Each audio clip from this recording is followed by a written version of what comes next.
जगत का अंत कब होगा, इस संसार का अंत कब होगा, और अंत होने के पहले हमको कैसे पता चलेगा कि अब इस संसार का अंत निकट आ गया है। क्या ऐसे चिन्ह हमें दिखाई देंगे कि दिनों में जो सबसे बड़ा जो प्रभु का आने का, ये दुनिया को खत्म होने का जो चिन्ह है वो होता है भरमाए जाना। सताव जो अभी हो रहा है जो दुनिया में, सताव से हम बहुत डर रहे हैं। कलीसियाओं में लोग घुस जा रहे हैं, विश्वासियों को मार रहे हैं, और लेकिन ये तो कुछ भी नहीं है। बाइबल के हिसाब से वचन जो यीशु मसीह ने बताया, अंत के दिनों का जो सबसे बड़ा जो डेंजर है, जो सबसे बड़ा जो हमारे लिए खतरा है, वो है भरमाए जाना। सताव की आत्मा से मत डरो, भरमाने वाली आत्मा और डेंजर है। दिन सारा जो अब्राहम की असली पत्नी है, उसने आकर बोला अब्राहम से, ये नौकरानी को ना घर से भगाओ, इसका बेटा मेरा बेटा का हमेशा मजाक उड़ाता है, इसको मारता पीटता है। अब्राहम सारा ने हाजिरा को उसके बच्चे के साथ घर से बाहर भगा दिया। दूत आता है और उस नौकरानी से कहता है, जिसका परमेश्वर की योजना बताने लगता है, किसको? उस नौकरानी से, उस हाजिरा से कहने लगता है, सुन, तेरा बेटा मरेगा नहीं, तेरा बेटा एक शिकारी बनेगा। शिकारी है ये जो इस्माइल है, इसका हाथ इसके भाइयों के खिलाफ में होगा और इसके भाइयों का हाथ इसके खिलाफ। नौकरानी का बेटा कहां गया? वो इजराइल से बाहर रहा, वो शादी किया, उसके बच्चे पैदा हुए और उसका वंश बढ़ा, और बढ़ते बढ़ते बढ़ते बढ़ते वो एक कौम बन गया। इधर अब्राहम से जो इसहाक निकला, इसहाक से जो याकूब निकला, जो इजराइल बना, इनकी कौम बनी, इनकी एक देश बनी, उधर उसका एक देश बना। और समय के साथ साथ ये कौम और ये कौम के बीच में ये लोग मासूम मारे गए। ये दोनों कौमों का क्या हो रहा है? झगड़ा चल रहा है। आपको पता है वो झगड़ा कब तक चला? अभी तक चल रहा है। ये परमेश्वर का वचन का भविष्यवाणी। कैसे अभी तक चल रहा है? इस्माइल से जो कौम निकला वो इस्लाम धर्म। इस्लाम धर्म का सबसे बड़ा दुश्मन दो ही जाति है, एक यहूदी, एक ईसाई। तो आइए हम प्रभु के वचन में जाएंगे। मत्ती रचित सुसमाचार 24 अध्याय, मत्ती रचित सुसमाचार 24 अध्याय 3 से 14 तक हम पढ़ेंगे।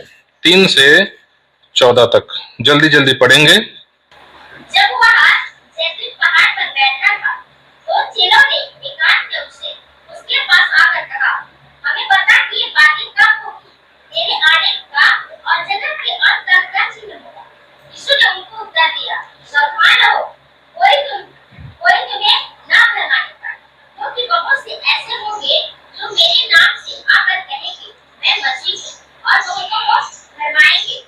तुम लड़ाइयों की चर्चा सुनोगे, तो घबरा ना जाना, क्योंकि इनका होना अवश्य है, परंतु उस समय का अंत ना होगा। क्योंकि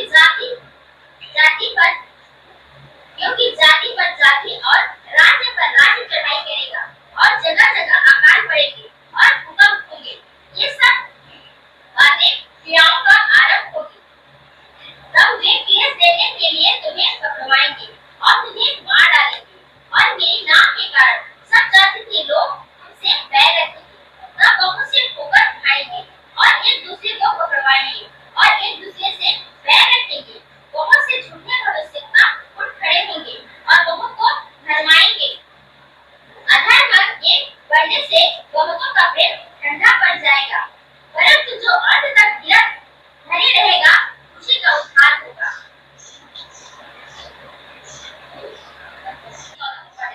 और राज्य का वह सुसमाचार सारे जगत में प्रचार किया जाएगा कि सब जातियों पर गवाही हो, तब अंत आ जाएगा। हालेलुया। इन वचनों को हम कई बार पढ़े हैं। यहाँ पर चेले यीशु मसीह को पूछते हैं कि जगत का अंत कब होगा, इस संसार का अंत कब होगा, और अंत होने के पहले हमको कैसे पता चलेगा कि अब इस संसार का अंत निकट आ गया है। क्या ऐसे चिन्ह हमें दिखाई देंगे, क्या ऐसे संकेत इस दुनिया में हमें दिखाई देंगे जिनसे हमको पता चले कि अब ये दुनिया का समय खत्म होने जा रहा है।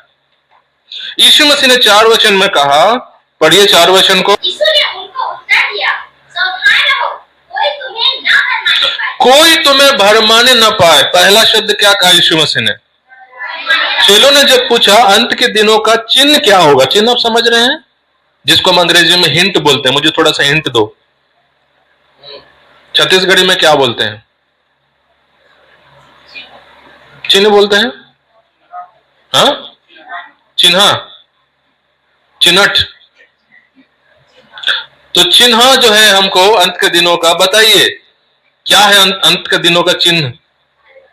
यीशु ने क्या कहा? सबसे पहली बात, सावधान रहो कोई तुम्हें भरमाने, यानी अंत के दिनों में जो सबसे बड़ा जो प्रभु का आने का, ये दुनिया को खत्म होने का जो चिन्ह है वो होता है भरमाए जाना।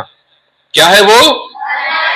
जब मैं इस वचन को जब शुरुआत में, मैंने कुछ साल पहले जब मैं इन वचनों को सुनता था प्रचारकों से कि अंत के दिनों में भरमाए जाना सबसे बड़ा चिन्ह है, और जब प्रचारक लोग बोलते थे कि भरमाए जाना बहुत भयानक एक शत्रु का काम है, सताव जो अभी हो रहा है जो दुनिया में, सताव से हम बहुत डर रहे हैं। कलीसियाओं में लोग घुस जा रहे हैं, विश्वासियों को मार रहे हैं और लाशों को कब्र से निकाल दे रहे हैं, है ना? हम बस्तर और सब एरियाओं में देख रहे हैं, और कानून ला रहे हैं, काला कानून, और ये सब चीजों से हम बहुत घबरा रहे हैं और हम चिंतित भी हो रहे हैं कि क्या ये लोग कर रहे हैं मसीहों के खिलाफ में। लेकिन ये तो कुछ भी नहीं है। बाइबल के हिसाब से वचन जो यीशु मसीह ने बताया, अंत के दिनों का जो सबसे बड़ा जो डेंजर है, जो सबसे बड़ा जो हमारे लिए खतरा है, वो है भरमाए जाना। मैं भी आपको बताऊंगा, आप सुनकर हैरान रह जाएंगे। भरमाए जाना कैसे अंत के दिनों में हमारे लिए एक बहुत बड़ा खतरा है कलीसिया के लिए, और ना सिर्फ कलीसिया के लिए बल्कि भरमाने जाने वाला जो आत्मा है, जैसे मैं आपको बीते दिनों में कलीसिया में बात भी बताया हूं, पौलुस तीमुथियुस से कहता है कि भरमाने वाली आत्मा जो है वो काम करेगा कलीसियाओं के अंदर भी और कलीसियाओं के बाहर भी। भरमाने वाली आत्मा, सताव की आत्मा से मत डरो, भरमाने वाली आत्मा और डेंजर है। ये पूरा विश्व यीशु मसीह को मानता है। सुन रहे हैं आप ध्यान से? यीशु मसीह को पूरा विश्व क्या करता है? मानता है। लेकिन किस रूप में मानता है? ईश्वर के रूप में नहीं। चंद लोग हैं इस दुनिया में जो उसको ईश्वर मानते हैं, एकमात्र ईश्वर। कुछ लोग हैं जो उसको कई ईश्वरों में एक ईश्वर उसको मानते हैं। आप सुन रहे हैं? चंद लोग हैं जो उसे क्या मानते हैं?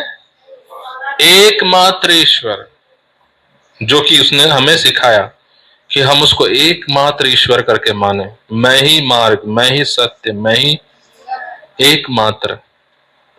लेकिन और भी लोग हैं जो उसे कई ईश्वरों में एक ईश्वर करके मानते हैं। एक और समूह है, एक और ग्रुप है जो उसे ईश्वर नहीं मानता, ना उसे कई ईश्वरों में एक ईश्वर मानता है।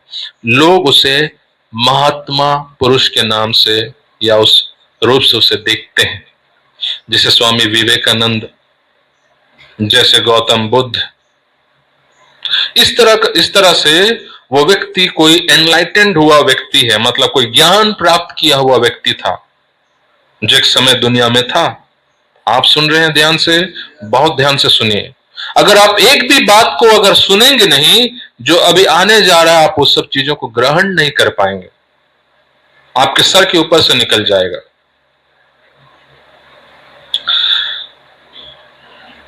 शत्रु को आपत्ति नहीं है कि आप यीशु को गुरु मानते हैं। शैतान को आपत्ति नहीं कि आप उसको एक महात्मा पुरुष मानते हैं या किसी देवता का उसे अवतार मानते हैं। आप मेरे हर एक शब्द को ध्यान से सुनिए। शैतान को कोई आपत्ति नहीं। आप उसे कोई भी भगवान का रूप माने, शैतान को आपत्ति नहीं है। आप उसे कोई महात्मा पुरुष माने, शैतान को कोई आपत्ति नहीं है। आप उसे सदी का एक महानायक माने, शैतान को कोई आपत्ति नहीं है।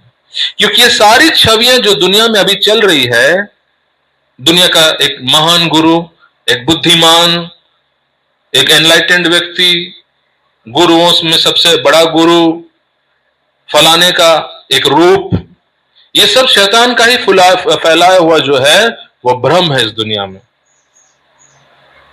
ये सारा भ्रम शैतान दुनिया में यीशु के लिए इसलिए फैलाया ताकि उस एक सच्चाई से लोगों को वो दूर रख सके कि वो एकमात्र परमेश्वर है। आप समझ गए? अरविंद भाई से जब मेरी बात हो रही थी तो वो बता रहे थे अपने जीवन के बारे में कि हम प्रभु में आने से पहले हम मूर्ति पूजा नहीं करते थे। हम अपने घरों में भी मूर्ति पूजा नहीं किया करते थे, और उनका भी जो मन था वो लगता था कि सब झूठ है, सब ऐसा है वैसा है करके।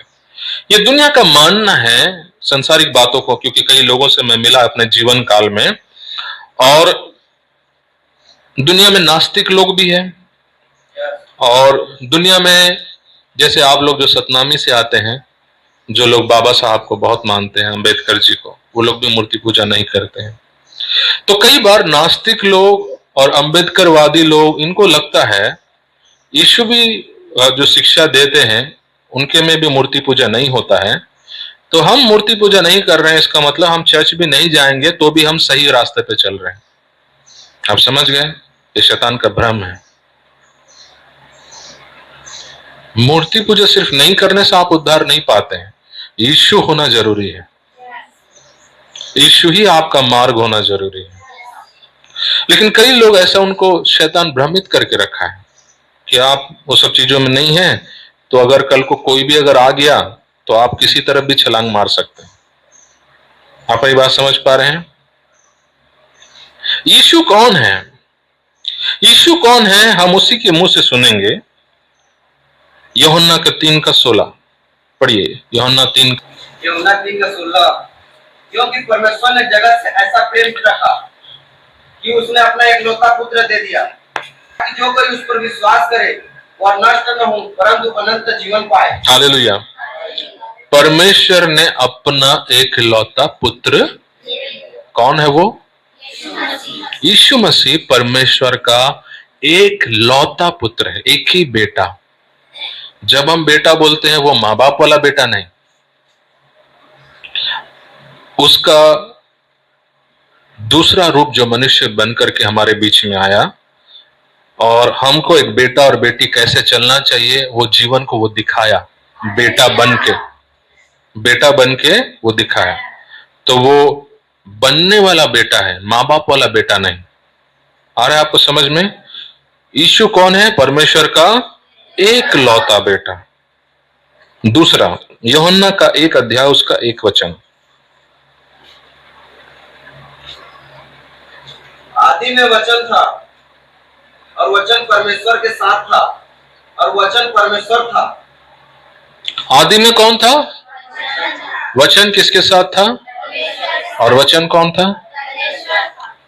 वचन परमेश्वर है, और वही वचन आगे लिखा है हमारे बीच में क्या बनकर आया? मनुष्य बनकर आया।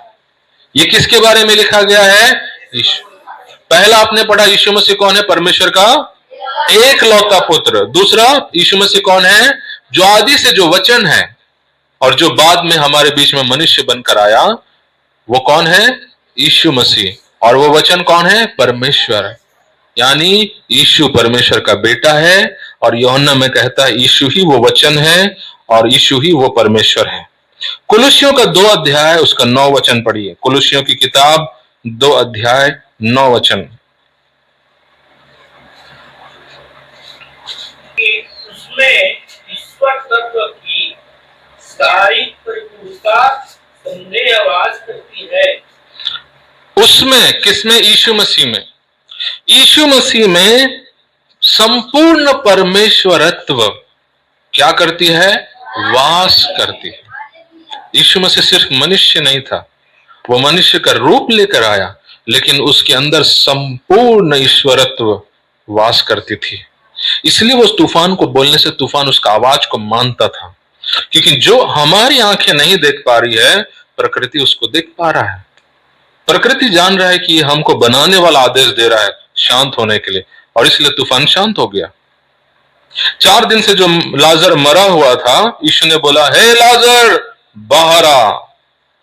मौत ने उस आवाज को सुना और बोला, हमारा प्रभु बोल रहा है इसको छोड़ने के लिए, चलो हटाओ इसको, छोड़ो। आप समझ गए? प्रकृति, अधलोक, कब्र, मृत्यु सब उसको पहचाने, हमने बस नहीं पहचाना। दुष्ट आत्माएं तक उसको पहचाने। उन्होंने बोला, हे मनुष्य पुत्र, हे स्वामी, आप हमारे समय से पहले कैसे पहुंच गए? अभी हमारा समय नहीं है कि आप हमें नष्ट करें।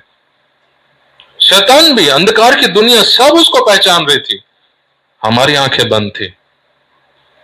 पहला आपने पढ़ा वो परमेश्वर का पुत्र, दूसरा वो स्वयं परमेश्वर था, क्योंकि वो आदि में जो वचन था वो वही है। कोलोस्य में कहता है उसी में संपूर्ण ईश्वरत्व वास करता है। तीसरा हम देखेंगे मत्ती का 1:21, मत्ती अध्याय 1 उसका 21 वचन। मत्ती 1:21, वो पुत्र जनेगी और तू उसका नाम यीशु रखना, क्योंकि वो अपने लोगों का उनके पापों से उद्धार करेगा। क्या करेगा? पहला आपने पढ़ा यीशु कौन है? एकलौता पुत्र। दूसरा परमेश्वर, यीशु परमेश्वर ही है। और तीसरा होता है यीशु उद्धार करता है। यीशु कौन है? क्योंकि मत्ती में लिखा है वो एक पुत्र को जनेगी। कौन? मरियम, एक कुंवारी लड़की जिसका शादी नहीं हुआ, वो एक बेटे को जन्म देगी जो अपने लोगों को, यानी कौन है उसके लोग? ये संसार का हर मानव, हर मनुष्य उसका लोग है। वो अपने लोगों को क्या करेगा? उनके पापों से उन्हें बचाएगा। यीशु हमको पाप से बचाने के लिए इस दुनिया में जन्म लिया, क्रूस पर इसलिए बलिदान हुआ ताकि हम अपने पापों से उद्धार हो सके। हमारा प्रायश्चित वो किया। तीसरा क्या है? वो हमारा मुक्तिदाता है, हमारा उद्धारक है। पहला पत्रस 2:24 वचन। पहला पत्रस 2:24 वचन। वह आप ही हमारे पापों को अपनी देह पर लिए हुए क्रूस पर चढ़ गया, जिससे हम पापों के लिए मरकर धार्मिकता के लिए जीवन बिताएं। उसी के मार खाने से तुम जगे हुए। वो आप ही हमारे अधर्मों को लेकर कहां चढ़ गया? क्रूस पर चढ़ गया, यानी हमारा प्रायश्चित उसने उस क्रूस पर किया। और उसके मार खाने से हम क्या होते हैं? यीशु को जो कोड़े मारे गए वो हमारे बीमारियों का प्रायश्चित था। कोरोना के लिए, कैंसर के लिए, टीबी के लिए, एड्स के लिए, सिकलिंग के लिए, लकवा के लिए, इस दुनिया में जितनी भी बीमारी हैं, सारे बीमारियों के लिए यीशु मसीह ने कोड़े खाए। उसकी मांस उधेड़ दी गई चाबुक से मार मार कर, जिसमें हुक्स लगे हुए थे, स्टील के हुक्स। उसके पलके निकल आई, उसका नाक कट गया, उसके कान फट गए, उसका देह पूरा चीरतार हो गया। हमारा बीमारी के लिए वो प्रायश्चित किया। हालेलुया। लोग बोलते हैं ये मन बीमारी चंगाई के लालच देकर लोग मन लले। हम क्या लालच देंगे? वो खुद प्रायश्चित किया बीमार के लिए, वो कीमत चुकाया है, इसलिए लोग आने से वो छुटकारा पा जाते हैं। हम क्या लालच देंगे? हालेलुया। यीशु कौन है? हमारा उद्धारक, हमारा छुटकारा देने वाला। चौथा, यूहन्ना का 14:6 हम पढ़ेंगे। यूहन्ना 14:6। ये मैं आपको बता रहा हूं यीशु कौन है। यीशु ने उससे कहा, मार्ग, सत्य और जीवन में बिना मेरे द्वारा कोई मेरे पास नहीं पहुंच सकता। मार्ग, सच्चाई और जीवन। मैं किसी को रास्ता नहीं दिखाता हूं, मैं खुद रास्ता हूं। मैं किसी को सच्चाई नहीं बताता हूं, मैं खुद सच्चाई हूं। किसी को मैं जीवन नहीं देता, मैं खुद जीवन हूं। हालेलुया। यीशु ही जीवन है। आपके पास कोई अगर बिलासपुर, रायपुर का अगर रास्ता पूछे, आप क्या बोलेंगे? यहां से जाओ, इधर से ये रास्ता पकड़ो, उधर से वो घूमो, वहां से निकलो। आप यही बोलेंगे ना? लेकिन यीशु ने कभी नहीं बोला यहां से जाओ, वहां से निकलो। वो बोला इधर आ जाओ। हालेलुया। आप नहीं बोल सकते इधर आ जाओ रायपुर पहुंच जाओगे, इधर आ जाओ बिलासपुर पहुंच जाओगे, क्योंकि आप नहीं है रास्ता। आप रास्ता दिखाने वाला है, आप रास्ता नहीं है। यीशु बोला मैं दिखाने वाला नहीं, मैं रास्ता हूं। हालेलुया। अगर कोई मर रहा होगा और आप उसको अगर जीवन देना है, आप क्या बोलोगे? कहां जाने बोलोगे? अस्पताल जाइए, ऑक्सीजन लगवाइए, इंजेक्शन लगवाइए। आपके पास नहीं है जीवन। यीशु मसीह कहता है इधर आ जाओ। हालेलुया। वो खुद चलता फिरता दुनिया में जीवन है। जीवन हमारे बीच में था 2026 साल पहले। मार्ग हमारे सामने में चला 2026 साल पहले। यूहन्ना कहता है ज्योति चमकी, लेकिन हमारे आंखों ने उसको पहचानने से इनकार कर दिया, क्योंकि हमारे काम बुरे थे, हमारे काम कैसे थे? बुरे थे। और यीशु ने क्या कहा? मैं मार्ग, सच्चाई और जीवन। वो बोला मैं सच्चाई हूं, मेरे पास सच्चाई है, उसने नहीं कहा। यीशु ने कहा मैं सच्चाई हूं। आप सच्चाई किताबों में ढूंढते हैं, आप सच्चाई इतिहास में ढूंढते हैं, आप सच्चाई किसी गुरु के चरणों के पास बैठकर सुनते हैं। यीशु कहता है मैं खुद वो सच्चाई हूं। आप मेरी बात समझ गए? दुनिया में ये बात कोई बोल नहीं सकता, कोई बोला भी नहीं आज तक। लोगों ने हमेशा रास्ते दिखाए, लोगों ने हमेशा सच्चाई के बारे में बताया, लोगों ने हमेशा जीवन के तरफ लोगों को बढ़ाया, लेकिन एक ही व्यक्ति इस दुनिया में आया जो बोला कहीं जाने की जरूरत नहीं, सब मैं ही हूं। हालेलुया। आप समझ गए? मैंने आपको पहले बताया कि दुनिया यीशु को किस नजर से देखता है और परमेश्वर अपने आप को क्या कहता है। चौथा विषय क्या कहता है? यीशु कौन है? यीशु ही रास्ता है, यीशु ही सच्चाई, यीशु ही जीवन है, यीशु ही रास्ता है। पांचवा हम देखेंगे मत्ती का 16 मत्ती 16 अध्याय उसका 16वां वचन। मत्ती 16 सैमुन पतरस ने उत्तर दिया, तू जीविते परमेश्वर का पुत्र मसीह है। सिमोन ने क्या कहा? पतरस ने, तू जीवित परमेश्वर का कौन है? पुत्र है। और क्या है? मसीह है। मसीह का मतलब आप समझ रहे हैं? मसीहा, यानी हमको बचाने वाला। पांचवा यीशु कौन है? यीशु मसीहा है। पांचवा यीशु क्या है? चलिए हम पहले से बताएंगे। पहला यीशु कौन है? परमेश्वर का पुत्र है। दूसरा यीशु कौन है? परमेश्वर है। दूसरा यीशु कौन है? तीसरा यीशु कौन है? मुक्तिदाता है, छुटकारा देने वाला। चौथा यीशु कौन है? यीशु रास्ता है। पांचवा यीशु कौन है? मसीहा है। आप समझ गए? यूहन्ना का हम लोग 10 अध्याय उसका 30 वचन पढ़ेंगे। यूहन्ना 10 और 30। यूहन्ना 10 का 30। मैं और पिता एक है। यीशु ने क्या कहा? मैं और जो परमेश्वर जिसको तुम आराधना कर रहे हो, हम वो ही हैं, एक ही हैं।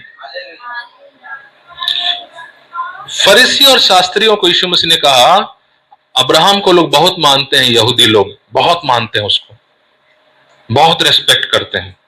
यीशु एक दिन फरीसी शास्त्रियों को बोला, अब्राहम से पहले मैं था। वो लोग बोले, तेरा उम्र 50 साल भी नहीं हुआ, तू अब्राहम से पहले कैसे रहा होगा? और उसको मारने के लिए दौड़ा है कि तू अपने आप को बहुत बड़ी बड़ी बातें कह रहा है। आप सुन रहे हैं? ये दुनिया क्या कहती है और यीशु क्या कहता है? आप कौन सा फैसला करेंगे? जो दुनिया बोल रही है आप उस बातों को पकड़ेंगे, या जो यीशु ने अपने बारे में कहा आप उस बात को पकड़ेंगे? आप समझ गए मेरी बात? यीशु ने अपने आप को क्या कहा? मैं परमेश्वर का इकलौता बेटा हूं, मैं पूरी तरह परमेश्वर हूं, मैं मुक्तिदाता हूं, मैं रास्ता हूं और मैं ही मसीहा हूं। आप समझ गए? आप चाहे मूर्ति पूजा कर रहे हो या ना कर रहे हो, आप चाहे दुनिया का सबसे अच्छा इंसान हो, कभी दारू नहीं पिए, कभी झूठ नहीं बोले, कभी कोई गलत काम नहीं किए, आप सभी धर्मों का सम्मान करने वाला इंसान हो, या आपकी कोई भी मानसिकता हो जो बहुत नैतिक बातों में अपने आप को अच्छा बना के चल रहे हो, आप समझ गए? आप जैसा भी इंसान हो, वो बातें आपको परमेश्वर के राज्य में लेकर नहीं जा सकता। वो बातें आपको परमेश्वर के राज्य में लेकर, ये 5 बातें जो मैंने आपके सामने रखी, इन बातों को आपको अपने हृदय में गांठ बांध लेना है। इन बातों को अपने जीवन में पूरी तरह विश्वास करना है कि वही कौन है? परमेश्वर का बेटा है। वही कौन है? वही कौन है? वही कौन है? वही कौन है? ये 5 बातों को आपको पूरी तरह पकड़ लेना है, मान लेना है। अगर आप इन 5 बातों को अगर मानेंगे नहीं, आप दुनिया में जो बातें चल रही है आप उसी को मानेंगे, वो रास्ता बंद है आपके लिए। स्वर्ग राज्य का दरवाजा आपके लिए बंद है। ये मैं नहीं, ये वचन कहता है। यीशु ने कहा मेरे बिना कोई पिता के पास नहीं जा सकता, नहीं जा सकता। आप उसे गुरु बाबा मानेंगे, आप नहीं जा सकते। आप उसको मार्ग मानना ही पड़ेगा, आप उसको जीवन मानना ही पड़ेगा, आप उसको सच्चाई मानना ही पड़ेगा, आप उसको परमेश्वर का इकलौता पुत्र करके मानना ही पड़ेगा, आप उसको परमेश्वर का स्वरूप है करके उसे मानना ही पड़ेगा। आप मेरी बात समझ गए? उसको आप क्या मानना पड़ेगा? मसीहा है करके मानना ही पड़ेगा। आया बात मैं जो बता रहा हूं आपको समझ में? यीशु मसीह ने कहा अंत के दिनों का सबसे बड़ा जो खतरा है वो क्या है? भरमाए जाना। तो शत्रु जो है दुनिया में अब भरमाने वाली आत्मा अब निकल के काम करना शुरू कर दिया है।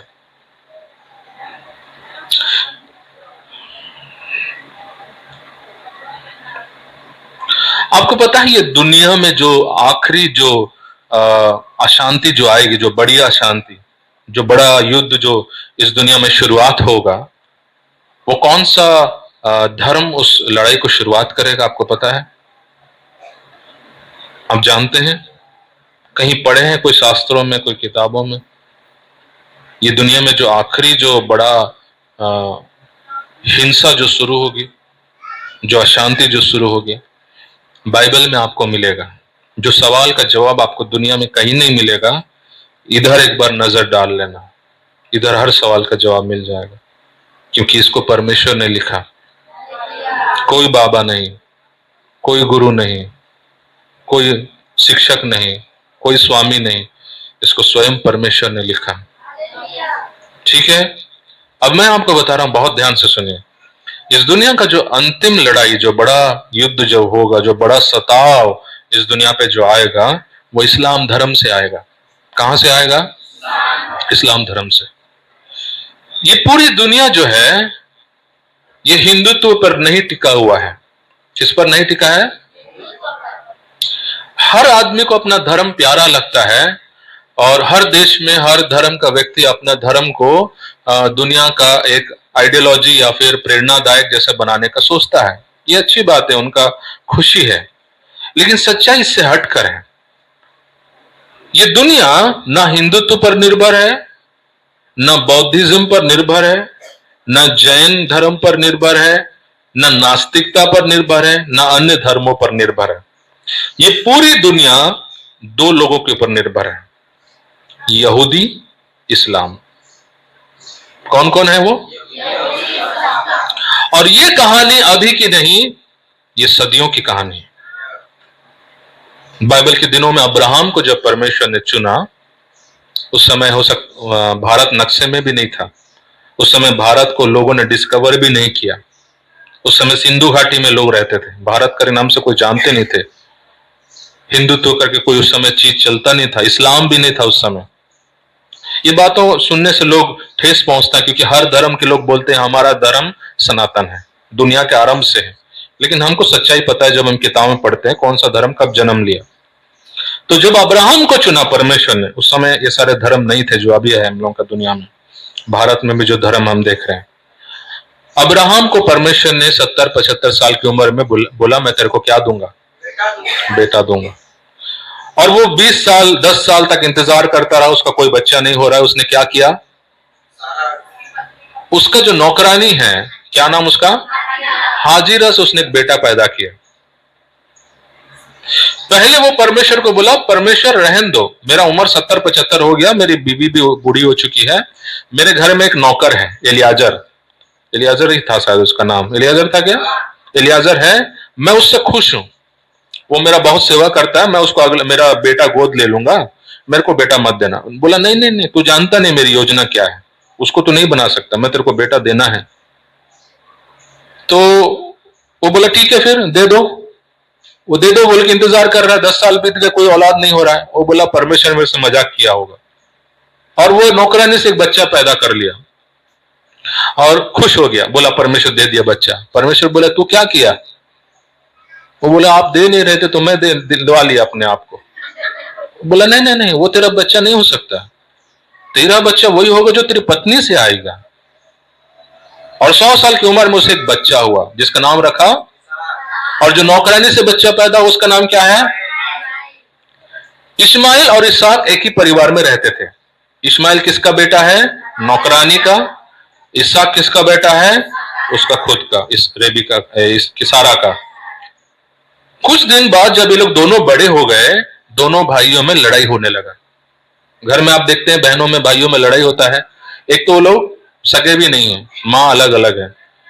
तो नौकरानी सोचती थी कि मेरा बेटा को ज्यादा महत्व मिले, सारा सोचती थी मैं इसकी पत्नी हूं तो मेरा बच्चा को हक ज्यादा मिले। लेकिन ये दोनों में हमेशा खींचातानी होता था, एक दूसरे को नीचा दिखाना, ये सब चीजें चलती थी। एक दिन सारा जो अब्राहम की असली पत्नी है, उसने आकर बोला अब्राहम से, ये नौकरानी को ना घर से भगाओ, इसका बेटा मेरा बेटा का हमेशा मजाक उड़ाता है, इसको मारता पीटता है। अब्राहम ने बोला तू घर की मालकिन है, जैसा तू चाहती है वैसे ही कर। और सारा ने हाजिरा को उसके बच्चे के साथ घर से बाहर भगा दिया।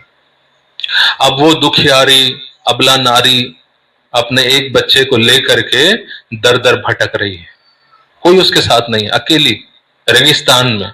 शहर में नहीं थे क्योंकि लोग यात्रा में थे, यात्रा के बीच में उसको भगा दिए। सोचो आप एक लेडीज हैं और आप एक झुंड के साथ सफर कर रहे हैं, यहां से आप जा रहे हैं कहां?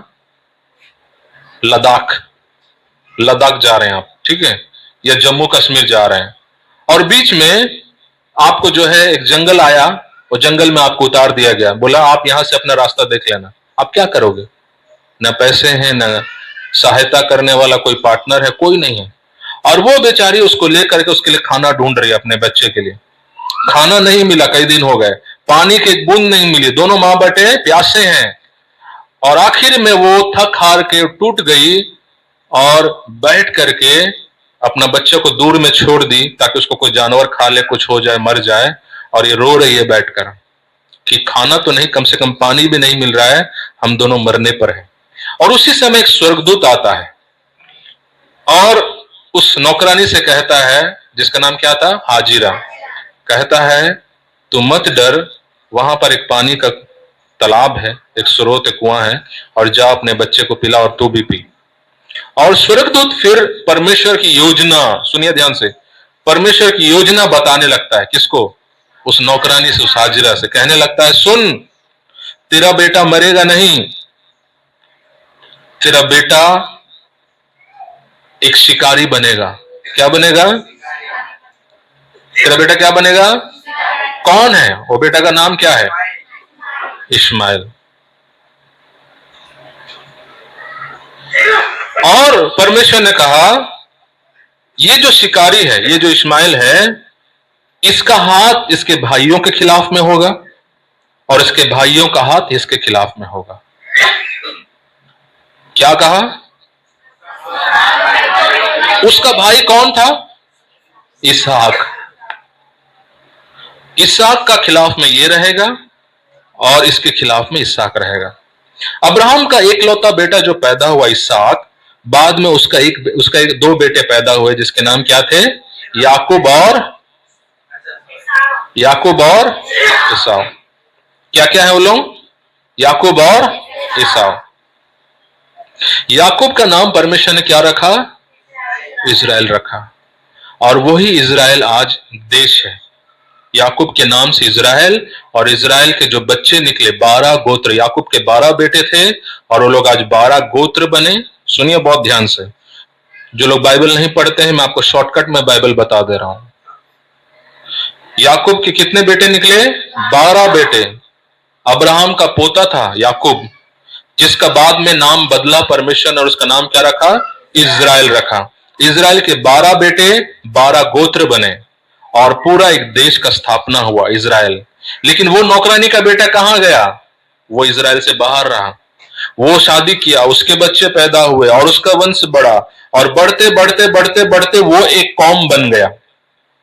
इधर अब्राहम से जो इसहाक निकला, इसहाक से जो याकूब निकला, जो इजराइल बना, इनकी कौम बनी, इनकी एक देश बनी, उधर उसका एक देश बना। और समय के साथ साथ ये कौम और ये कौम के बीच में आप समझ गए? थोड़ा खांसी छींक आ रहा है तो उधर थोड़ा बैठिएगा, ठीक है? और ये दोनों के बीच में क्या हो रहा था? खींचातानी, मारपीट, लड़ाई झगड़ा, कई लोगों की हत्याएं हुई, कई लोग मासूम मारे गए। ये दोनों कौमों का क्या हो रहा है? झगड़ा चल रहा है। आपको पता है वो झगड़ा कब तक चला? वो युद्ध कब तक चला आपको पता है? हाँ, अभी तक चल रहा है। ये परमेश्वर का वचन का भविष्यवाणी है। कैसे अभी तक चल रहा है? इस्माइल से जो कौम निकला वो इस्लाम धर्म। कौन है वो? इस्लाम धर्म इस्माइल से निकला। लेकिन इस्लाम धर्म के लोगों का मानना है इस्माइल और उसकी जो मां हाजिरा थी वो लोग अब्राहम के असली पत्नी और असली बेटा, सारा उसकी नौकरानी थी और इसहाक उसका बेटा। उसका हक नहीं, हमारा हक है, ये मानना है। सुनिए बहुत ध्यान से। मुसलमानों का कहना है अब्राहम यहूदी नहीं, वो मुसलमान है। क्योंकि हम मुसलमान हैं इसलिए हमारा बाप मुसलमान है। यहूदियों का कहना है हमारा बाप अब्राहम यहूदी है क्योंकि हम यहूदी कहलाते हैं। आप समझ गए? ये दोनों धर्म अब्राहम के ऊपर अपना अपना क्लेम कर रहे हैं। इसलिए आप जब कुरान पढ़ेंगे, जब इस्लाम की किताबों को पढ़ेंगे, इस्लाम के लोग कहते हैं मूसा भी मुसलमान था, वो यहूदी नहीं था। बाइबल के जितने कैरेक्टर्स आप पढ़ते हैं वो सारे कैरेक्टर्स उनके कुरान में भी हैं, अधिकांश। और उन सबको यहूदी नहीं मानते हैं, क्या मानते हैं? और आप जिसको यावे यहोवा करके बुलाते हैं वो उसको अल्लाह करके बुलाते हैं। आ रहा है आपको समझ में? क्या आपका पिक्चर क्लियर हो रहा है? मैं जो बातों को बता रहा हूं बहुत ध्यान से सुनिए।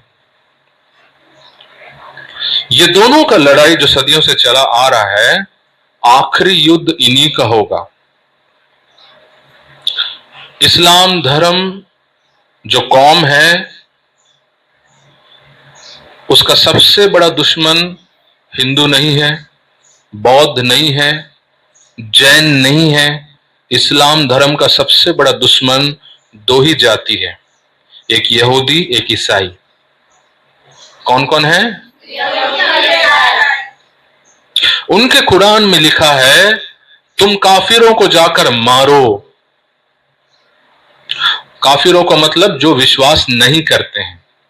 जैसे हमारे मसीह भाषा में हम जिनको अन्य जाति कहते हैं, इस्लाम धर्म में अन्य जातियों को यानी जो मुसलमान नहीं है उनको काफिर कहा जाता है।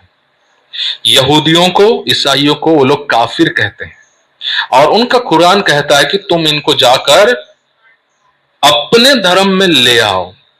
अगर ये तुम्हारे धर्म में नहीं आए इनको मार दो। और इनको मारते समय अगर ये लोग भी तुम पर हमला करें, तुमको मार दें, तो तुम्हें जन्नत नसीब होगी, 72 हूरों के बीच तुम जाओगे। ये उनका किताब में लिखा है। इसी को वो लोग जिहाद कहते हैं। जिहाद का मतलब होता है पवित्र लड़ाई। वो लोग इस युद्ध को पवित्र मानते हैं। आप समझ गए? इजराइल के चारों तरफ जितने भी देश घेरे हुए हैं वो कौन से देश है? हिंदू देश है? जैन देश है? कौन से देश है? सोचो, आपका ये पड़ोसी भी आपका दुश्मन, वो पड़ोसी भी दुश्मन, वो भी दुश्मन, ये भी दुश्मन। आपका नाक में दम कर देंगे लोग। आप समझ पा रहे हैं? आप इधर बैठेंगे तो वो लड़ेगा, उधर गाड़ी खड़ा करेंगे तो वो आपसे लड़ेगा, इधर कचरा फेंकेंगे तो वो आपसे लड़ेगा, इधर जाएंगे तो इधर एक दुश्मन। आप कैसे जिएंगे? इसलिए इस्राएल देश अपने आप को बहुत मजबूत कर लिया, क्योंकि रोज उन पर हमले हो रहे हैं। क्योंकि हर देश इस्लाम देश, और उनकी संख्या ज्यादा, इनकी संख्या कम। मैं ज्यादा डिटेल में नहीं जाऊंगा क्योंकि मेरे पास समय नहीं है, मेरे को मेन विषय को आपको बताना है।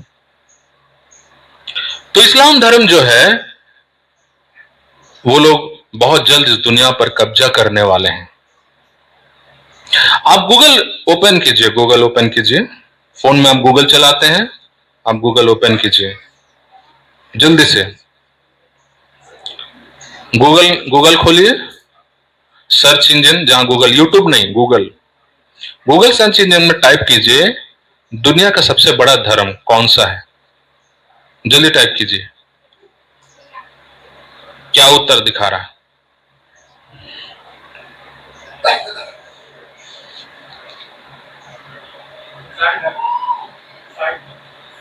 ईसाई धर्म दिखाया आपको फोन में। दुनिया का सबसे बड़ा धर्म कौन सा है? अब उसको डिलीट कीजिए और लिखिए दुनिया में तेजी से बढ़ने वाला धर्म कौन सा है।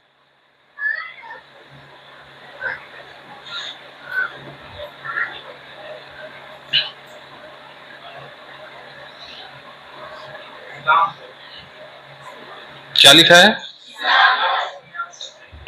सबसे तेजी से दुनिया में कौन सा धर्म बढ़ रहा है? क्योंकि ये उनका सदियों से ये योजना है इस दुनिया पर हुकूमत करने का, इस्लाम धर्म का। और ये उनके हाथों में नहीं है, ये वचन में है, उसका भविष्यवाणी में। अगर आप अमेरिका में जाके देखें,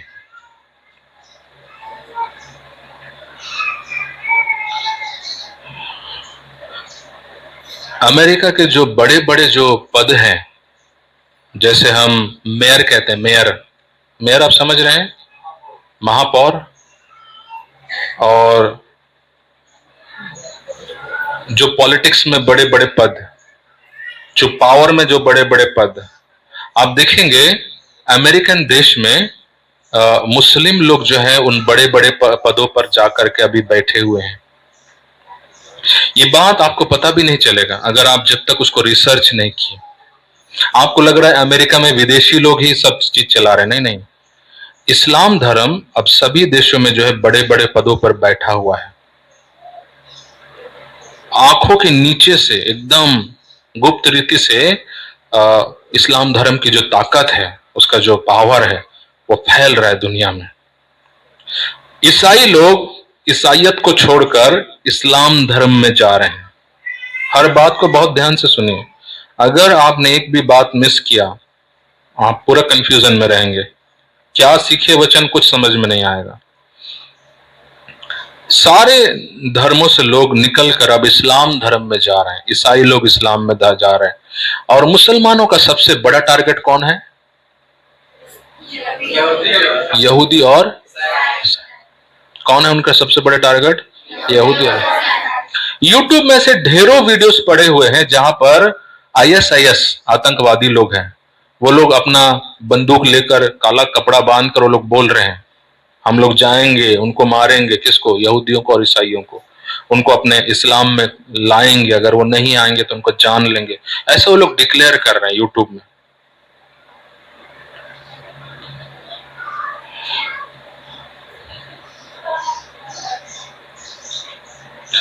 बाइबल में जैसे मैंने आपको बताया जो कैरेक्टर्स हैं, जो पात्र हैं, उसके कई अधिकांश पात्र कुरान में भी आपको मिलेंगे। लेकिन आप उनको यहूदी इजरायली कहते हैं, वो कहते हैं वो लोग सब कौन है? मुसलमान है। मूसा मुसलमान है, अब्राहम मुसलमान है। उनके कुरान में, उनके कुरान में नहीं, उनके हदीद में, हदीद मतलब कुरान के अलावा कुछ उनके और भी किताबें हैं जिनको वो बहुत मानते हैं। उनके हदीद में एक भविष्यवाणी लिखी गई है। मुसलमान के हदीद में एक भविष्यवाणी लिखी गई है। क्या है वो भविष्यवाणी?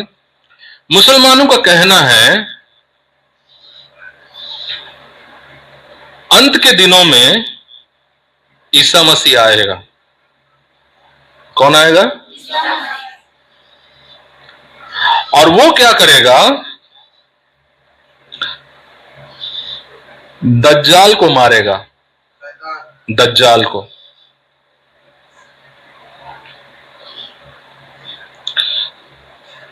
तीन बच्चे लोग आ जाइए इधर सामने जल्दी से। तीन लोग, कोई भी तीन आ जाओ जल्दी से। और उस तरफ चेहरा रखकर ऐसे खड़े हो जाओ, ठीक है? अब मैं इन तीनों का कैरेक्टर आपको बता दे रहा हूं, कौन कौन क्या क्या है इस्लाम धर्म के अनुसार, ठीक है?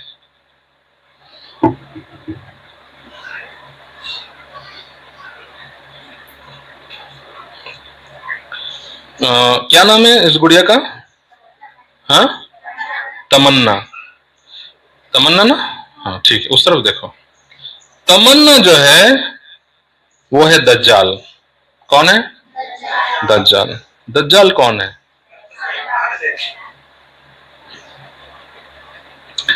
दूसरा जो है, ये जो बीच में जो है वो है ईसा मसीह, मुसलमानों का। मैं मुसलमान का अभी कहानी बता रहा हूं, उनके हदीस के अनुसार। बीच में जो है आराधना कौन है? ईसा मसीह, उनका ईसा मसीह, हमारा नहीं, उनका ईसा मसीह। और ये जो सोमू खड़ी है ये कौन है पता है? ये है मेहदी। कौन है? मेहदी। सोमू कौन हो तुम? आराधना कौन हो तुम? क्या तमन्ना कौन हो तुम? दज्जाल। चलो जोर से अपना अपना नाम बताओ। मेहदी। फिर से जोर से बोलो। आप समझ गए? उनके हदीद में ये तीन पात्र हैं अंत के दिनों में। ये तीन कैरेक्टर हैं। कौन कौन है कैरेक्टर, क्या क्या करेंगे लोग? इस्लाम धर्म में आप अगर मुसलमानों से बोलेंगे कि यीशु मसीह आने वाला है, वो बोलेंगे हमारा भी कहता है यीशु मसीह आने वाला है। आप बोलेंगे यीशु मसीह एंटी क्राइस्ट को मारेगा, मसीह विरोधी को मारेगा। कौन है मसीह विरोधी? दज्जाल। वो लोग बोलते हैं हाँ वो मारेगा। आप बोलेंगे उनका हमारा किताब जब एक जैसा है तो वो ईसाइयों से इतना नफरत क्यों करते हैं, क्यों यीशु मसीह में नहीं आ जाते? आप सुन रहे हैं? यीशु मसीह ने कहा भरमाए जाओगे, सावधान रहना। अंत के दिनों का सबसे बड़ा हथियार है शत्रु का, क्या है वो? भरमाए जाना। यह है भरमाए जाना। अब मैं आपको इसकी गहराई में ले जा रहा हूं, सुनिए। इस्लाम धर्म का मानना यह है कि जो यीशु मसीह क्रूस पर मरा पापों के लिए, जो शहीद हुआ, वो मरा नहीं था। वो दुनिया में आया, प्रवचन दिया और चला गया। मरकर वो उठा लिया गया। कहां चला गया? वो चला गया सीधा। उसके जाने के बाद उसने एक गलत शिक्षा यहूदियों में फैला दी, इजराइल में फैला दी कि वो परमेश्वर का बेटा है, वही ईसा मसीह है, वही मसीहा है। जो जो 5 बातें हमने देखी, ये सब को वो लोग बोलते हैं, ये सब भ्रम फैला दिया। वो कहां? इजराइल में। और वो भ्रम पूरे दुनिया में फैल गया। उनका कहना है ये जो दज्जाल है, दज्जाल कौन है? हाथ उठा। हाँ, ये कौन है? ये कौन सा ईसा मसीह है हम लोग के हिसाब से? जो क्रूस पर बलिदान हुआ, उसको लोग क्या कहते हैं? मुसलमान लोग क्या कहते हैं? दज्जाल। आप लोगों को समझ में आ रहा है? ये अंत के दिनों में प्रकट होगा इजराइल में।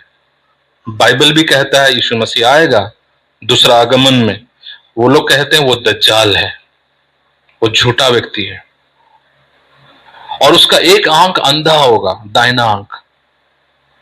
और वो क्या करेगा? फिर से इजराइलियों को बोलेगा देखो मैं जो मसीहा जो तुम्हारे लिए बलिदान हुआ वो मैं ही हूं, आया हूं पिता से करके। और यहूदी धर्म का जो बीच वाला कौन है? ईसा मसीह। ये ईसा मसीह जो है ये आएगा स्वर्ग से। ये कौन सा ईसा मसीह है? ये हमारा ईसा मसीह नहीं, यहूदियों का, इजरायलियों का ईसा मसीह नहीं, ये मुसलमानों का ईसा मसीह है। मुसलमान लोग कहते हैं ईसा मसीह आएगा जो पैगंबर है, जो सच में एक प्रॉफिट है, वो आएगा। उसको लोग परमेश्वर नहीं मानते, उसको एक प्रॉफिट मानते हैं। ईसा मसीह स्वर्ग से आएगा। और ये कौन है? सोमो कौन है? मेहदी। मेहदी कौन है आपको पता है? उनके हदीस में लिखा हुआ है अंत के दिनों में मेहदी करके एक लीडर उठेगा, खड़ा होगा। बहुत ध्यान से सुनिए। जो पूरे वर्ल्ड पर रूल करेगा, शासन करेगा, जो यहूदियों को मारेगा, ईसाइयों को मारेगा। कौन? मेहदी।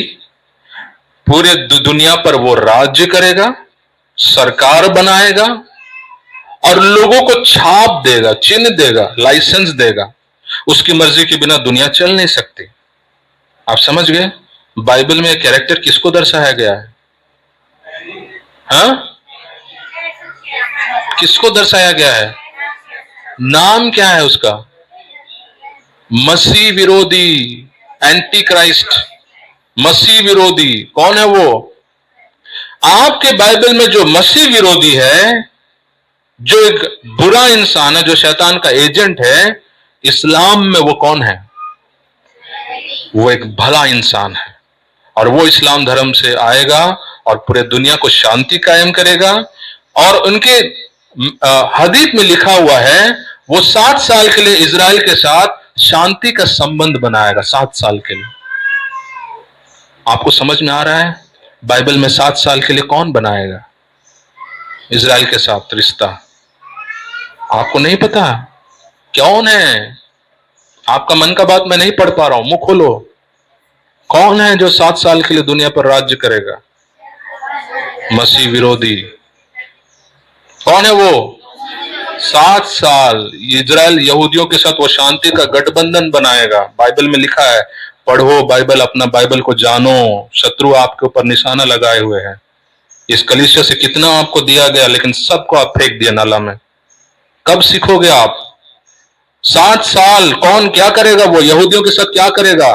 ट्रीटी बनाएगा, संबंध बनाएगा, शांति का कोलिशन बनाएगा। 7 साल इस दुनिया को चलाने का जिम्मेदारी उठाएगा। कौन है इस्लाम धर्म में? वो मेहदी। बाइबल में वो कौन है? मसीह विरोधी। लेकिन मुसलमान में मसीह विरोधी कौन है? दज्जाल। लेकिन बाइबल में वो कौन है? दज्जाल असली यीशु मसीह है। आपको समझ में आ रहा है कि कंफ्यूज हो रहे हैं? जिस यीशु मसीह का हम इंतजार कर रहे हैं, जो दूसरा आगमन में आएगा और 1 साल के लिए इस पृथ्वी पर उसका राज्य चलेगा, और वो इस दुनिया के लीडरों से 666 के साथ, शैतान के साथ और उस जमाने के लोगों के साथ क्या करेगा? बोलिए जल्दी से। युद्ध करेगा। जोर से बोलो, खाए नहीं आप लोग? क्या करेगा वो? युद्ध करेगा। कौन युद्ध करेगा? यीशु मसीह। किससे युद्ध करेगा? 666 और शैतान के साथ और उनके लोगों के साथ, और उनको नाश करेगा। प्रकाशित वाक्य में प्रभु का दास देखता है, मैंने प्रभु के मेमने को देखा और उसके वस्त्र खून से रंगे हुए थे। आपको पता है वो खून किसका है? वो उसके दुश्मनों का है। उसके वस्त्र उसके दुश्मनों के खून से रचा हुआ है। तो जिस यीशु मसीह को आप बोल रहे हैं वो 1 साल के लिए दुनिया पर दूसरा आगमन होगा, कलीसिया उसके साथ आएगी दोबारा। जो उठा लिए जाए रहेंगे वो लोग आएंगे। दूसरा आगमन। दूसरा आगमन के 2 भाग है, मैं आपको बताया हूं, भूल गए होंगे तो दूसरा भाग में जब यीशु मसीह आएगा वो क्या करेगा? एंटी क्राइस्ट को मारेगा, शैतान को मारेगा और उनको कहां फेंक देगा? उनको आग के झील अधलोक में कैद कर देगा 1000 साल के लिए। तो ये जो व्यक्ति जिसको आप बोल रहे हैं हमारा मसीह है, जो आएगा दूसरा आगमन में, इस्लाम ने उसको क्या बोल दिया है? वो कौन है? दज्जाल। और उनके हिसाब से जो मसीह आएगा आसमान से, जो ईसा मसीह है, वो लोग बोलेंगे ईसा मसीह आया, वो क्या करेगा? उसको क्या बोले वो लोग? प्रॉफिट। उसको क्या बोलते हैं वो लोग? प्रॉफिट मतलब उनके भाषा में नबी। मोहम्मद को क्या मानते हैं? नबी। ईसा मसीह को लोग क्या मानते हैं? तो ये नबी आएगा और ये किसका साथ देगा? मेहदी का साथ देगा। और नबी और मेहदी मिलकर किसका खिलाफ में जाएंगे? दज्जाल के खिलाफ। बाइबल में ये कहानी क्या आपको मिल रहा है? ये लड़ाई किसके जैसा दिख रहा है आपको? ये कौन है मेहदी बाइबल में? मसीह विरोधी। ये कौन है? ये जो आ रहा है बीच में ईसा मसीह बनकर, ये झूठा भविष्यद्वक्ता। आप भूल गए वचनों को? पूछो अपने पड़ोसी को, भूल गए सारे वचनों को?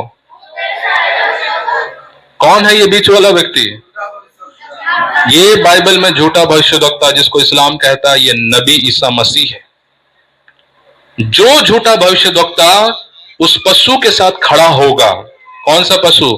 666, जो उसका साम्राज्य को फैलाएगा, जो दुनिया में कानूनों पर कानून लागू करवाएगा। ये दोनों मिलकर इस दुनिया को पूरा कचरा करेंगे। एक सरकार बनेगा, एक धर्म का जन्म होगा। ये दोनों मिलकर करेंगे। कौन कौन है? ये मेहदी और ईसा मसीह। ये हमारा ईसा मसीह नहीं है, ये मुसलमानों का ईसा मसीह है।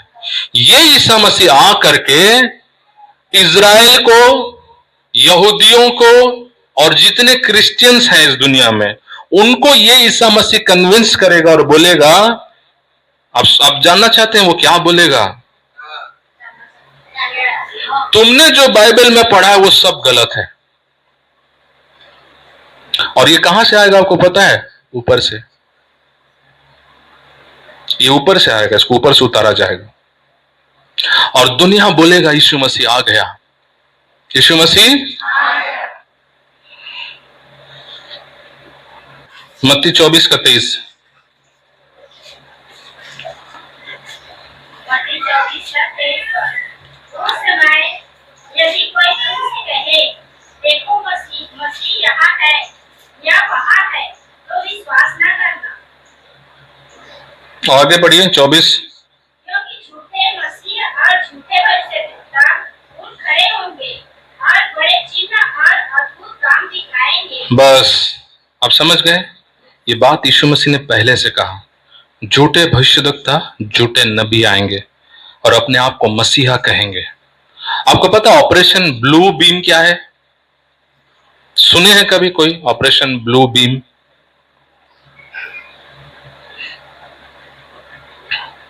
आप सुनेंगे तो आपके पांव तले जमीन खिसक जाएगी। 1990 में कनाडा का एक जर्नलिस्ट, एक पत्रकार, उसने नासा के वैज्ञानिकों का और सरकार का, अमेरिकन सरकार का एक खुफिया बातों को उसने पब्लिश कर दिया, ऑपरेशन ब्लू बीम। उस पत्रकार ने ये बात बताया, उसे कुछ सबूत मिले और उसने दुनिया के सामने उसे रख दिया। जैसे उसने दुनिया के सामने रखा, उसके एक दिन में उसकी गिरफ्तारी हो गई तुरंत, और दूसरे दिन उसको रिहा कर दिया गया। तीसरे दिन उसकी मौत हो गई। वो घर आया, छटपटाया, उसको अनईजी फील हुआ और फिर वो घर में ऐसे ही मर गया। और ये एक विवादित विषय बन गया। दुनिया में ये बात चर्चा में है कि गवर्नमेंट ने जो है उसको मारा एक इनडायरेक्ट तरीके से। उसको जरूर थाने में ले जाकर उसको कोई इंजेक्शन दे दिया गया होगा जिससे उसकी मौत प्राकृतिक लगे, हार्ट अटैक हो सके। लेकिन उसने क्या खुलासा किया? उसने ऑपरेशन ब्लू बीम के बारे में खुलासा किया। इस दुनिया में एक लंबे समय से शैतान का एक बहुत बड़ा एजेंडा काम करते आ रहा है, जो हमारे साधारण लोगों के नजरों से छिपा हुआ है। ऑपरेशन ब्लू बीम जो है, इस अंतरिक्ष के बाहर, इस दुनिया से पृथ्वी के बाहर, आप होलोग्राम कभी सुने हैं? होलोग्राम, होलोग्राम शब्द कभी सुने हैं? क्या होता है? ओरिजिनल चीज। हॉलमार्क नहीं बोल रहा हूं, सुनने पे जो लगा रहता है। होलोग्राम, हॉलमार्क नहीं, होलोग्राम। आप हॉलीवुड फिल्मों में देखे होंगे, एक इंसान जैसे एक छवि उसका लाइट से प्रोजेक्ट होकर के वो बात करता रहता है खड़ा होकर। आप देखें कभी? इंसान इंसान से बात कर रहा है, लेकिन वो इंसान वहां मौजूद नहीं है, वो कहीं और है, लेकिन उसकी छवि जो है एक असली इंसान जैसे लाइट उसका गिर रहा है और वो ऐसे ऐसे होके वो लाइट जो पूरा इंसान का रूप, ऐसा लग रहा है कि वहां असली इंसान खड़ा है। उसको हम होलोग्राम कहते हैं। आप समझ गए? इस अंतरिक्ष के बाहर इतनी सारी होलोग्राम्स गवर्नमेंट जो है फिट करना चाह रहा है। और ऑपरेशन ब्लू बीम का एजेंडा यह है कि एक समय आएगा जब आसमान में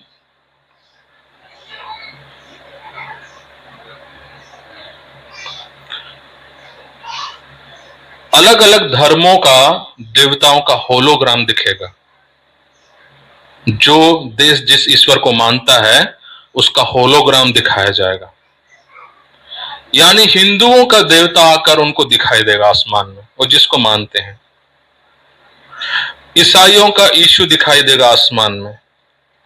बौद्धों का बुद्ध दिखाई देगा आसमान में। मुसलमानों का अल्लाह दिखाई देगा आसमान में। आप समझ गए? एक होता है होलोग्राम इमेज, दूसरा होता है आर्टिफिशियल टेलीपैथी।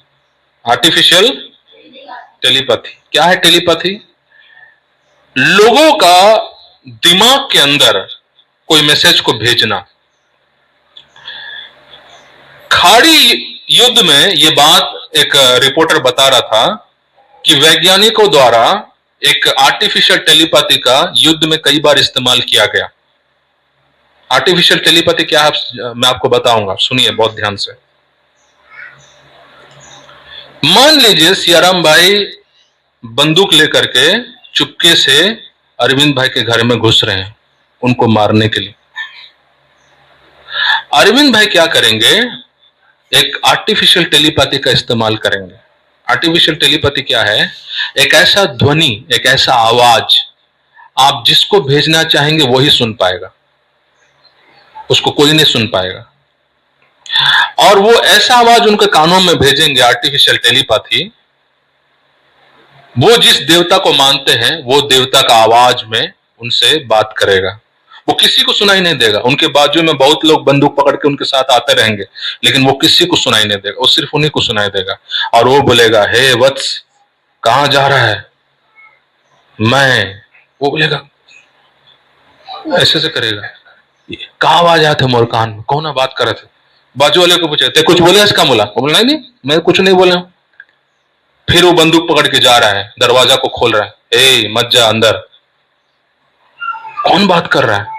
अरे मूर्ख, तो भगवान हूं मैं, ते नहीं पहचाना था? बोला, कौन भगवान? फलाना। अरे ते वो भला इंसान है। वो बोला तो लोग कुछ नहीं करना है, समझ गए? नहीं तो मैं तुला नरक के आग में फेंका। वो आदमी को यकीन हो गया कि उससे कौन बात कर रहा है, भगवान बात कर, और फिर वो चला जाएगा। इसको कहते हैं आर्टिफिशियल टेलीपैथी। और कई जर्नलिस्ट ने इस बात को उजागर किया कि देश के कई युद्ध में उस आर्टिफिशियल टेलीपैथी का इस्तेमाल किया गया दुश्मनों को वापस भेजने के लिए। ये आर्टिफिशियल टेलीपैथी इस दुनिया में भ्रम फैलाने के लिए काम में इस्तेमाल में लाया जाएगा। आप समझ गए? यानी अगर आप आसमान में देखेंगे एक होलोग्राम दिखेगा जिसमें आप जिसको मानते हैं वो प्रकट होगा और वो आपसे बात करेगा। आपका बाजू वाला को नहीं सुनाई देगा, लेकिन आपके कानों में जाएगा। वो जिस पर केंद्र किया जाएगा उसी को वो सुनाई दिया जाएगा। ये ऑपरेशन ब्लू बीम है। ये ऑपरेशन ब्लू बीम क्यों बनाया जा रहा है? पूरा वर्ल्ड को एक धर्म में लाने के लिए, पूरा वर्ल्ड पर एक व्यक्ति को कंट्रोल देने के लिए, एक पार्टी, एक पॉलिटिकल व्यक्ति, एक धर्म गुरु। और जिस ईसा मसीह को आप मानते हैं, हम मानते हैं, वो ईसा मसीह आएगा आसमान में होलोग्राम में और लोगों से बात करेगा। आप सोए रहेंगे, नींद में आपसे बात की जाएगी। आप काम करते रहेंगे, आपके कानों में आवाजें आएंगे आर्टिफिशियल टेलीपैथी के जरिए। आप सोचेंगे मैं इतना दिन ले प्रार्थना करते रहे, बात जो होते रहे, प्रभु आज मोर से बात कर रहे थे। सावधान, अंत के दिनों का सबसे बड़ा धोखा भरमाया जाना। अब समझ गए मैं आपको क्यों बोला? भरमाया जाना सबसे बड़ा हथियार है। आप सोच भी नहीं सकते, साधारण लोगों के ज्ञान से परे हैं ये बातें। आप जिसको पवित्र आत्मा का आवाज सोचेंगे वो शैतान का होगा, आर्टिफिशियल टेलीपैथी का होगा। और वो आवाज आपको बोलेगा, मैं ये बात किसी को नहीं बताया, लेकिन आपसे मैं बहुत प्रेम करता हूं, बाइबल की लिखी हुई बातों को मत मानो, वो सब झूठा है। मैं आऊंगा बहुत जल्द और दुनिया में दिखाई दूंगा और लोग इस बात को यकीन कर लेंगे, बाइबल से ज्यादा आवाज को विश्वास करेंगे। और जब ये आएगा ईसा मसीह जो मुसलमानों का है, आप समझ गए, जिसको लोग नबी कहते हैं, नबी ईसा मसीह। और बाइबल में कौन है वो? झूठा भविष्यवक्ता। वो आएगा ईसा मसीह बनकर दुनिया पर, और ऑलरेडी लोग उस आवाज से तैयार हो चुके होंगे उसको स्वीकार करने के लिए। कितनों को मेरी बात समझ में आ रही है? आ रही है आप लोगों को समझ में? और जब असली इशू आएगा उसको आप यकीन नहीं करेंगे। इसलिए यीशु मसीह ने कहा, सावधान रहो, कोई तुम्हें भ्रमित ना करने पाए। कोई तुम्हें बोले यहां यीशु है, वहां यीशु है, यहां मसीहा है, मत जाना।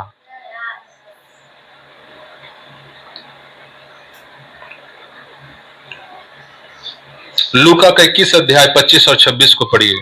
लूका रचित सुसमाचार 21 अध्याय 25 और 26। सुसमाचार 21 अध्याय 25 और 26 पर सूरज और चांद और तारों में चिन्ह दिखाई देंगे और पृथ्वी पर देश-देश के लोगों को संकट होगा, क्योंकि वे समुद्र के गरजने और लहरों के कोलाहल से घबरा जाएंगे। रुकिए, क्या होंगे आसमान में? जोर से आवाज नहीं आ रही है, आप समझ गए? होलोग्राम आप देखेंगे आसमानों में, ये दुनिया देखेगी आसमानों में, और ऑलरेडी उसका अभी चल रहा है। दुनिया के कई देशों में स्पेसशिप देखा गया, स्पेसशिप, बड़ा रूप में स्पेसशिप देखा गया दुनिया के कई देशों में। दुनिया के कई देशों में उल्का पिंड गिरते हुए देखा गया, लेकिन कई बुद्धिमानों ने बोला ये उल्का पिंड नहीं हो सकता, क्योंकि उल्का पिंड इतनी धीमे गति से कभी नहीं गिरता है। इस दुनिया में ऑलरेडी वो होलोग्राम का काम चल रहा है। कई ऐसे यूएफओ को देखे गए दुनिया में, जो विमान से भी बहुत तेजी से उड़ के जा रहे हैं। इस दुनिया में होलोग्राम का काम शुरू हो चुका है। जो चीज को आप यकीन नहीं कर रहे हैं, वो आपको यकीन दिलाया जाएगा। आपको आवाजें सुनाई दिया जाएंगे ये ऑपरेशन ब्लू बीम के तहत, ताकि मेहदी जो है वो क्या कर सके, दुनिया पर कब्जा कर सके। ये मेहदी कौन है? ये हमारे बाइबल में एंटी क्राइस्ट लिखा है, लेकिन इस्लाम में कौन है? ये उनका एक बड़ा महान व्यक्ति है, अच्छा व्यक्ति है। उसके लिए चीजें तैयार किए जा रहे हैं। आप समझ गए? ये दुनिया किस पर केंद्रित है? इस्लाम और यहूदियों और मसीहियों पर केंद्रित है।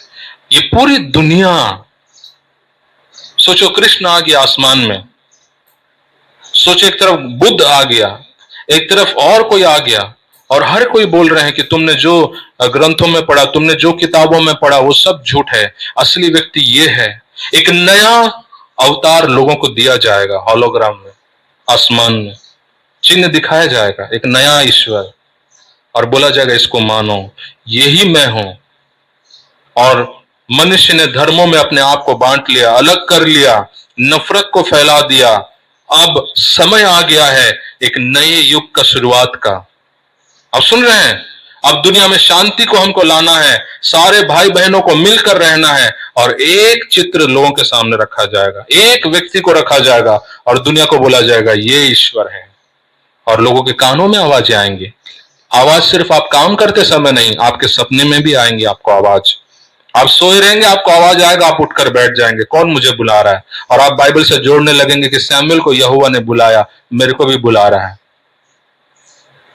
धोखा मत खाना, कोई तुम्हें भरमाने ना पाए। ये अंत के दिनों का सबसे बड़ा हथियार है शैतान का। अगर आपको बाइबल सही से नहीं मालूम, अगर आप वचनों को गहराई से नहीं जानते हैं, आप भरमा दिए जाएंगे। बाइबल कहता है चुने हुओं को भी वो भरमाएगा। आप समझ गए? कई लोग कॉलर उठा लेंगे, पास्टर कुछ नहीं जानते, मोर से पवित्र आत्मा बात कर रहे थे। मैं देखा यहाँ पे तुरेकेला में एक बहन आई, उसको कई बार मैं कुछ समझाना चाहा, वो बोलते मोर से पतरस बात करते, मोर से यूहन्ना बात करते, बोला ये दिखते, बोला वो दिखते। ये दिखने वाला सुनने वाले लोग ऑलरेडी चले गए हैं भरमाने में। एक बहन रायगढ़ में हमारे कलीसिया में आने का सोच रही थी, वहां नहीं पाई, क्योंकि उसका भी वही लेवल है।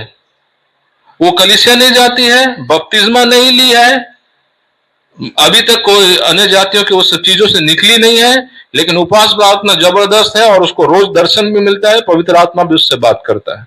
सावधान रहो ऐसे लोगों से, जो डिसिप्लिन से बाहर हैं, जो वचन की अधीनता से बाहर हैं, ऐसे लोगों से सावधान रहो। वो लोग ऑलरेडी जा चुके हैं शैतान के हाथों में, और बहुत सारे लोग जाने वाले हैं। इसलिए बाइबल में कहता है जब तक विश्वास का त्यागा जाना ना हो, मसीह विरोधी आएगा नहीं। आप समझ गए? ये ब्लू बीम प्रोजेक्ट एक बहुत ताकतवर रीति से दुनिया में काम करेगा, लोगों को विश्वास से भटकाने के लिए। मसीहत चले जाएगी यीशु मसीह को छोड़कर, बहुत सारे लोग, और बाकी धर्म के लोग भी सहमति जताएंगे कि ये जो आसमान में दिख रहे हैं, शंकराचार्य लोग, गुरु लोग, बाबा लोग, सब लोग बोलेंगे भगवान आ गए हैं, अब ओकर रूप दिखाते, ओकर प्रकट होते। यहां तक छोटा सा एक धुआं निकलने से लोग उधर पूजा शुरू कर देते हैं। एक छोटा सा कहीं से फवारा निकल गया, उसका साइंटिफिक कारण भूल जाते हैं और उसका पूजा शुरू हो जाता है। कहीं पानी अगर उबल रहा है, वो वोल्केनो का है, वो नीचे अंदर गर्म है जमीन इसलिए उबल रहा है, वो वैज्ञानिक तथ्यों को भूल के उसका पूजा शुरू कर देते हैं। सोचो, आसमान में इतना बड़ा चीज दिखाई देगा, लोग उसको कैसे अनदेखा करेंगे? लोग उसको मानेंगे। पूरी दुनिया उस व्यक्ति की तरफ जाएगी। किसके तरफ? मेहदी की तरफ।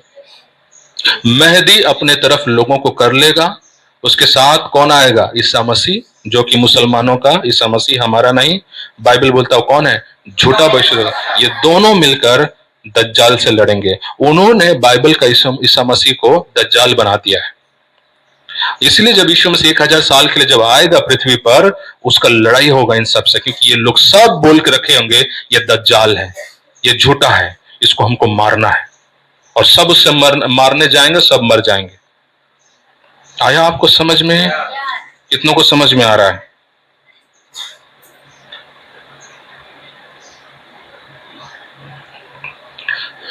पौलुस ने गलतियों के 1 अध्याय उसके 8 वचन में एक बात कहा। पढ़िए गलतियों का 1 अध्याय उसका 8वां वचन। परंतु यदि हम या स्वर्ग से कोई दूत भी उस सुसमाचार को छोड़ जो हमने तुमको सुनाया है, कोई और सुसमाचार तुम्हें सुनाए तो साबित हो। पौलुस कहता है उस सुसमाचार को जो हमने सुनाया है, किसने? प्रेरितों ने, यीशु को देखने वालों ने, यीशु के साथ चलने वालों ने। पौलुस कहता है हमको छोड़ उस सुसमाचार को जिसको हमने सुनाया है, यदि कोई और स्वर्गदूत भी आकर के, सुनिए ध्यान से क्या लिखा है आपके बाइबल में, कोई स्वर्गदूत भी आकर यदि उस सुसमाचार के खिलाफ में बोले तो उसको विश्वास, स्वर्गदूत भी आकर बोले तो विश्वास। आपको पता है ये घटना एक बार घटी थी दुनिया में। गूगल निकालिए, गूगल सर्च कीजिए, जल्दी निकालिए गूगल। गूगल में टाइप कीजिए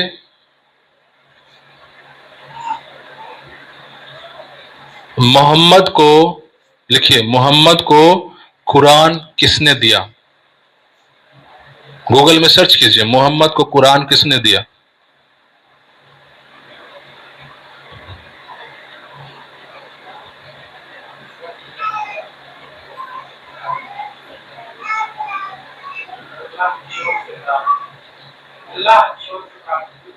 पूरा पढ़िए।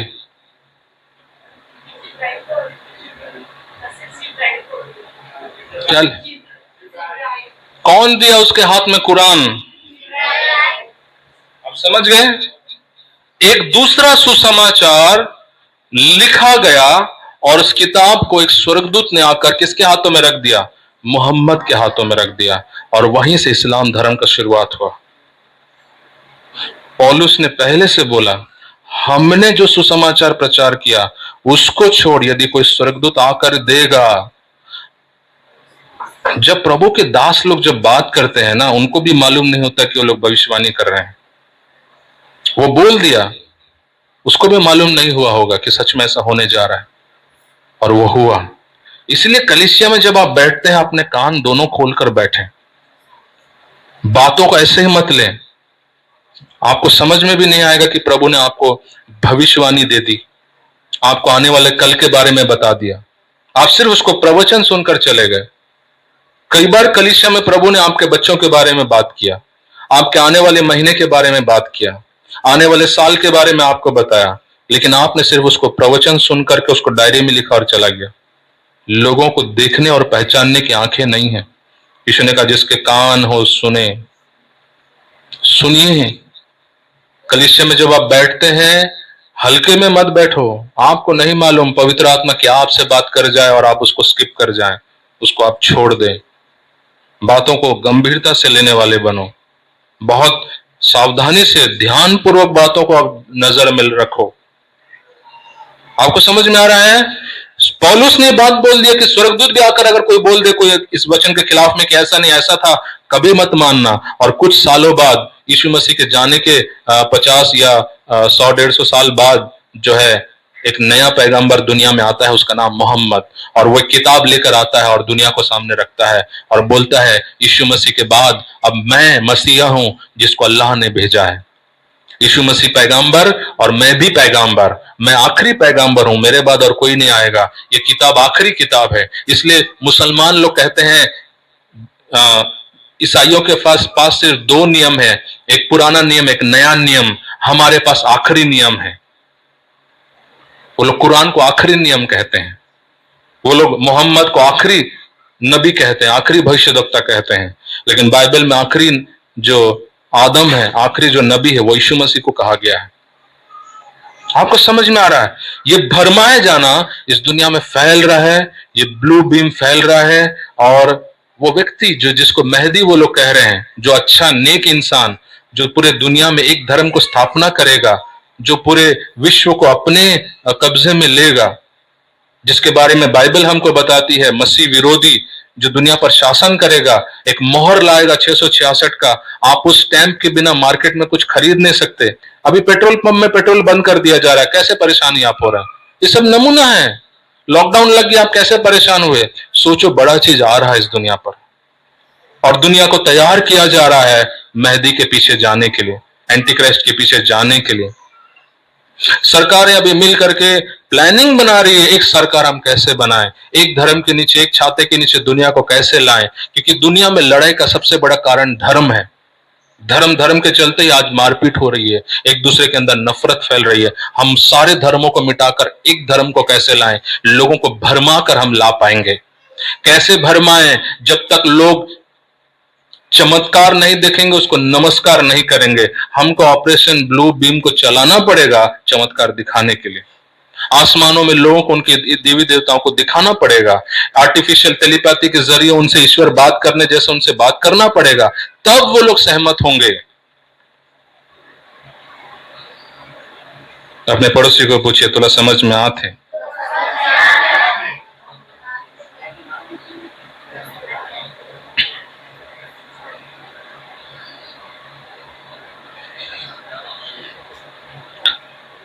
अब आप बताइए कि हम प्रभु के आगमन से कितना दूर हैं? आप समझ गए? आर्टिफिशियली डुप्लीकेट यूएफओ को दिखाया जा रहा है, आसमान में ऑलरेडी चित्रों को बनाया जा रहा है। आपको पता है न्यूरालिंक क्या है? न्यूरालिंक सुने हैं? न्यूरालिंक एलन मस्क की प्रोजेक्ट है। न्यूरालिंक एक चिप बनाया जाएगा जो आपके ब्रेन में फिट किया जाए। आपको फोन की जरूरत नहीं, आप लोगों से फोन में बात नहीं करेंगे। हाँ, बैठ जाओ बच्चे, बैठ जाओ। आप लोग फोन में किसी से बात, दिमाग से बात करेंगे आप चिप में। न्यूरालिंक, ये सब हथियार है उस ऑपरेशन ब्लूम को सक्सेस करने का।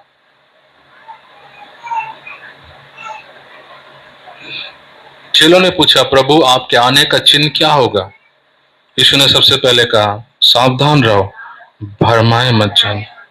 ये दुनिया भरमाए जाएगी, कलीसियाओं से कई विश्वासी भरमाए जाएंगे, आपके परिवार के लोग भरमाए जाएंगे, दूसरे धर्म के लोग भरमाए जाएंगे। लेकिन आपके पास पहले से यीशु मसीह ने कह दिया, मैंने तुमको पहले से सारी बातें बता दी है। जब तुम्हें कहा जाए वहां यीशु है, यहां यीशु है, मत जाना, मत जाना। कई कलीसियाओं में पास्टर लोग विश्वासियों को बोलेंगे यीशु मसीह आ गए, चलो हम जा बोला देखे बर होगा।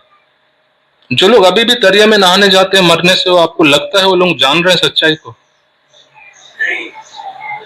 जो अभी भी 10 गात्र का खाना खाने बोलते हैं, आपको लग रहा है वो जान रहे हैं? जो अभी भी कलीसिया में मरा हुआ आदमी भूत बन के